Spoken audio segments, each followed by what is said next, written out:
Hello hello les beautés, j'espère que vous allez toutes très bien. Je suis contente de vous retrouver pour une nouvelle vidéo, un Get Ready With Me. Donc je vais vous montrer dans cette petite vidéo un maquillage et une tenue. Un maquillage qui fait un peu plus soirée pour ma part, parce que c'est vrai que je ne maquille pas beaucoup la journée, mais ça peut être aussi un maquillage de journée pour celles qui aiment les choses plus chargées. Je commence par hydrater mon visage avec mon gel hydratant tellement différent de Clinique. Donc je l'applique sur tout mon visage pour bien m'hydrater avant de passer au fond de teint. Et je vais utiliser le fond de teint de chez Becca. Je vous en parle pas trop non plus puisque vous savez que je vous ai tourné une vidéo première impression. Je savais pas trop si j'allais vous la poster, mais je pense que si, parce que c'est vraiment intéressant comme fond de teint. Mais je vous posterai quand même d'abord le fond de teint Urban Decay. J'ai fait mes sourcils hors caméra avec la Eyebrow Pomade d'Anastasia Beverly Hills comme toujours. J'applique une base à paupières, donc c'est celle de NYX, encore une fois, comme toujours, c'est vraiment ma préférée, donc je ne change pas. Donc je l'applique sur toutes mes paupières, sous l'arcade, etc. Elle unifie complètement la paupière, c'est vraiment bien. Par-dessus, je vais appliquer un fard beige, donc de la palette Sweet Peach. Là, j'utilise vraiment plusieurs palettes pour trouver vraiment les fards que je souhaitais avoir, puisque je n'avais pas de palette tout simplement qui regroupait tout. Donc j'applique le fard beige sur toute ma paupière.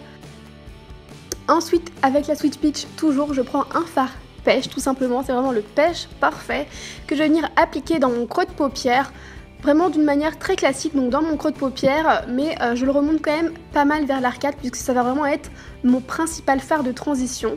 C'est lui qui va vraiment être au-dessus de tous mes autres fards pour vraiment créer, vous savez, une espèce de dégradé de couleur, un dégradé de fard. Donc celui-là, je le place dans le creux de paupière avec un pinceau de chez Zoeva, je vous mettrai la référence sur barre d'infos, mais c'est équivalent à un E25 de chez Sigma. Ensuite, je prends une petite palette de chez Sleek et je vais venir prendre ce joli fard. C'est une espèce de bordeaux rosé, un prune rosé, je sais pas tellement comment décrire cette couleur. Et avec un pinceau toujours assez fluffy mais plus précis, je vais venir placer cette couleur dans le creux de paupière, mais pas que. Je la place dans le creux de paupière et également dans le coin externe et dans le coin interne. En fait, c'est comme si je refermais le fard de chaque côté de ma paupière. Fard violet foncé, tout ce qu'il y a de plus simple, un violet foncé que je vais venir placer dans mon creux de paupière seulement, avec un petit pinceau boule et assez précis en fait, un pinceau beaucoup plus précis que les pinceaux que j'avais utilisés juste avant. Donc je le place dans mon creux de paupière d'une manière plutôt précise, et avec un pinceau boule tout propre et plus fluffy, je vais venir estomper tout ça pour que ça ne fasse pas trop de démarcation. Le prochain fard, c'est un fard noir, tout ce qu'il y a de plus simple, donc qui est dans une palette de Too Faced. Et avec un pinceau toujours fluffy mais plutôt précis, je vais venir le placer dans mon creux de paupière, toujours. Et comme avec le fard prune que j'avais utilisé précédemment, je vais venir le refermer en fait, ce petit creux de paupière, ce petit talot, je vais le refermer en fait du côté interne et du côté externe. Et je n'oublie pas d'estomper au fur et à mesure pour voilà, que ça fasse un effet un peu plus propre. De toute façon, voilà, ça change tout hein, d'estomper. Je prends mon Glow Kit d'Anastasia Beverly Hills, donc la palette d'highlighter, mais dans ce cas-là, je vais l'utiliser d'abord pour mes yeux. Donc je mélange deux highlighters, donc le Sunburst et le Bubbly. Lorsque j'ai pris ces deux fards sur mon pinceau, je mouille un petit peu mon pinceau avec un spray de chez Smashbox et je dépose ces fards au centre de ma paupière mobile. Je prends un crayon noir, tout ce qu'il y a de plus classique, là c'était un crayon noir Lollipop je crois, et je viens le placer dans la muqueuse inférieure et également la muqueuse supérieure. Pour intensifier un petit peu le noir mais également pour le faire tenir plus longtemps, le fixer, je reprends mon fard noir et avec un pinceau précis, je mets par-dessus tout simplement le fard noir que je remonte pas mal vers le coin externe en fait de ma paupière pour vraiment lier tout ça. Je n'hésite pas encore une fois à estomper, voilà, je vais pas me répéter, je crois que vous l'entendez dans tous les tutos mais estomper, voilà, ça fait quand même beaucoup la différence. Ça fait quand même beaucoup la différence, tu parles bien français.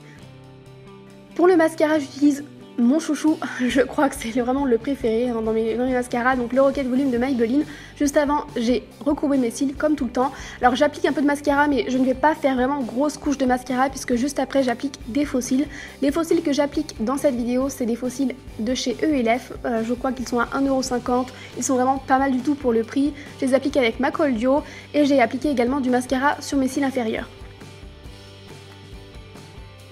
Je repasse au teint du coup, je vais utiliser l'anti-cerne NYX HD, je crois que c'est vraiment l'anti-cerne que je préfère en ce moment, depuis plusieurs mois je n'utilise que celui-là.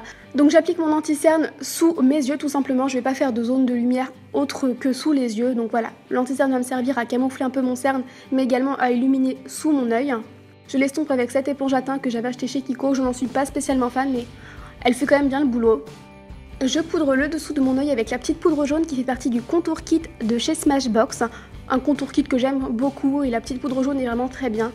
Je ne vais pas poudrer la totalité de mon visage, mais je vais poudrer un petit peu ma zone T avec la poudre By Terry, donc cette poudre à l'acide hyaluronique que j'aime beaucoup. Cette poudre-là, de toute façon, si vous avez vu mes autres vidéos, j'en ai parlé plein de fois, je l'aime beaucoup. Donc je poudre uniquement la zone T puisque je ne veux pas gâcher, gâcher entre guillemets, ce côté très lumineux du fond de teint.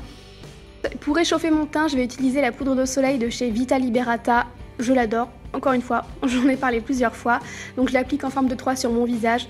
Comme d'habitude, pour ce côté-là, c'est vrai que c'est pas très original, puisque c'est ce que je fais tout le temps, et puis je pense que c'est ce qu'on fait beaucoup. Je reprends ma palette d'highlighter de chez Anastasia Beverly Hills, et je vais cette fois-ci reprendre que la couleur Bubbly, ce petit highlighter un peu doré rosé, que je place dans le coin interne de mes yeux pour illuminer encore plus mon regard. Je le place aussi sur le haut de mes pommettes.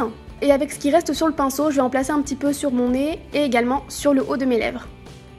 Pour le blush, je vais utiliser cette jolie palette de chez Smashbox. Je vous en ai parlé dans une de mes dernières vidéos, je l'aime beaucoup, donc je mélange en fait la couleur pêche avec l'highlighter. L'highlighter n'est pas ultra pigmenté, ce qui fait que ça fait vraiment le bon combo pour avoir un blush légèrement irisé. Et donc pour terminer, on passe aux lèvres. Je vais tout simplement faire le contour de mes lèvres avec un crayon de chez ELF, un crayon nude que j'aime beaucoup. Par-dessus, j'applique mon rouge à lèvres chouchou du moment. Je le mets tout le temps, ce rouge à lèvres, je le porte tout le temps. Donc c'est le M100 de chez Make Up Forever, le nude parfait selon moi. Enfin en tout cas sur ma peau, c'est vraiment le nude parfait. Et pour donner plus de brillance encore, comme s'il n'y en avait pas assez, je vais mettre un petit brillant à lèvres par-dessus. Donc là c'est le Lip Maximizer de chez Dior. Donc voilà, pour ce qui est du maquillage, c'est très lumineux, c'est très chargé, tout est relatif. Moi j'ai pas l'habitude de porter des maquillages ultra chargés, donc c'est très chargé pour moi. Mais voilà, je trouve que c'est quand même plutôt portable pour la journée. Je ne le fais pas, mais ça reste portable. Pour la tenue, une jolie robe qui vient de chez Shein. C'est vraiment mon gros coup de cœur cette robe, je la trouve sublime. Et je trouve que voilà, c'est encore le moment pour la porter, puisque c'est une couleur claire, mais avec un perfecto noir comme je vous montre, et une paire de bottines noires. Je trouve que ça ne fait pas trop. Voilà, vous voyez ce que je veux dire, ça reste... Voilà, ça veut dire un peu, c'est la fin de l'été, mais le début de l'automne. Il fait encore 25 en tout cas chez moi actuellement, donc c'est le moment ou jamais pour en reporter encore un peu.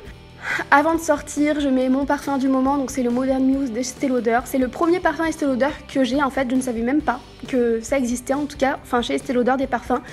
Mais comment vous dire que ce parfum, c'est une merveille. Je l'adore, je fais que de le porter, je l'aime à la folie. Il me fait un petit peu penser au parfum Pitts Pitts d'Issey Miyake.